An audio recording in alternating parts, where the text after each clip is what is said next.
explanation of chapter number 3, Gopal and the Hilsa fish. It was the season for Hilsa fish. It was Hilsa that everyone was talking about. In the market, fishmongers were selling only Hilsa fish, luring customers to buy it.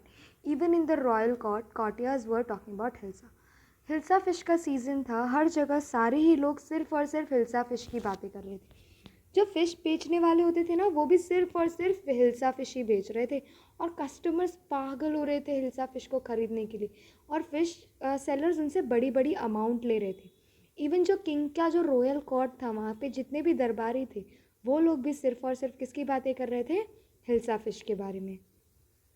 This made the king lose his temper. He believed that no one could stop the people from talking about Hilsa fish, not even Gopal, who was the wisest man in his court. The king challenged Gopal to buy a huge Hilsa fish and bring it to the palace without anyone asking him about it. Gopal accepted the challenge. King ये hilsa fish की बातें सुन सुन के वो बहुत ही ज़्यादा गुस्सा हो गए। उन्हें ऐसा लगता था कोई भी इन्हें चुप नहीं करवा सकता हिल्सा फिश की बातें करने से।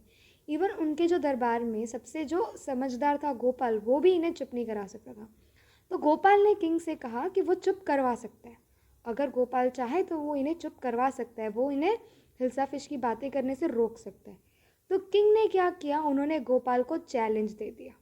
उन्होंने चैलेंज दिया कि गोपाल को मार्केट में जाना है, एक बड़ी सी हिल्सा फिश खरीदनी है और वापस किंग के पैलेस में आना है।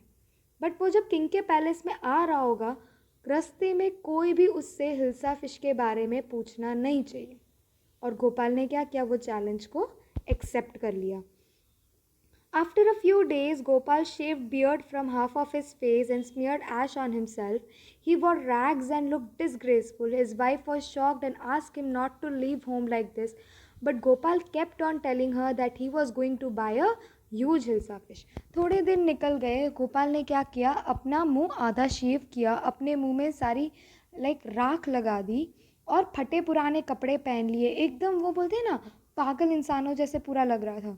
उसकी वाइफ, गोपाल की जो वाइफ थी, वो चौंक गई थी उसे ऐसे देख के और वो उसे कहने लगी कि वो ऐसे घर से बाहर नहीं निकल सकता। पर गोपाल ने अपनी वाइफ की बात नहीं मानी और उसे कहा कि नहीं, मैं आज एक हिल्सा फिश खरीदने जा रहा हूँ और मैं ऐसे ही जाऊँगा। She thought Gopal had gone mad. At the market, Gopal bought a huge hilsa fish and started walking towards the palace.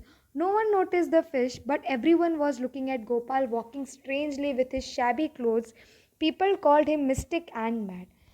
और गोपाल की वाइफ उसे पागल समझ रही थी। फिर गोपाल गया मार्केट और उसने एक बड़ी सी हिल्सा फिश खरीदी और पैलेस की तरफ चल रहा था।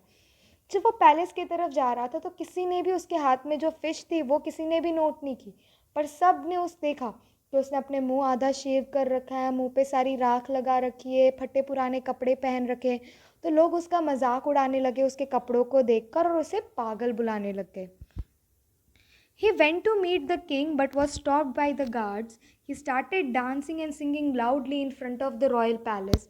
The king ordered his guards to produce the man before him. वो किंग के पैलेस की तरफ गया, पर किंग के पैलेस के गेट पे ही उनके चौकीदारों ने, गार्ड्स ने उसे रोक लिया। तो वहाँ पे खड़े रह के डांस करने लगा, ज़ोर ज़ोर से गाने लग गया।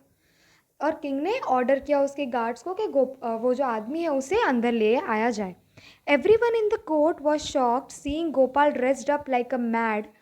The king questioned Gopal about the reason of his weird attire. जितने भी लोग दरबार में थे वो लोग गोपाल को इस तरीके के कपड़ों में पागल इंसानों जैसे घूमते हुए देख के वो लोग शॉक थे। तो किंग ने उसे पूछा कि तुमने इतने अजीब गरीब कपड़े क्यों पहने हैं, क्यों अपनी आधी दाढ़ी काटी है, मुंह में सब ऐश लगा रखी है। किंग ने उससे पूछा। Gopal reminded the king about the challenge and told him that from the market to the royal palace, no one had asked him a single word about the hilsa fish. Gopal फिर king को याद करवाता है कि king ने उसे challenge दिया था और वो चैलेंज गोपाल ने ख़त्म कर दिया। वो मार्केट से लेके पैलेस तक ह्यूज बड़ी सी एक हिल्सा फिश लेके आया और पूरे रास्ते में किसी ने भी हिल्सा फिश की बात की नहीं।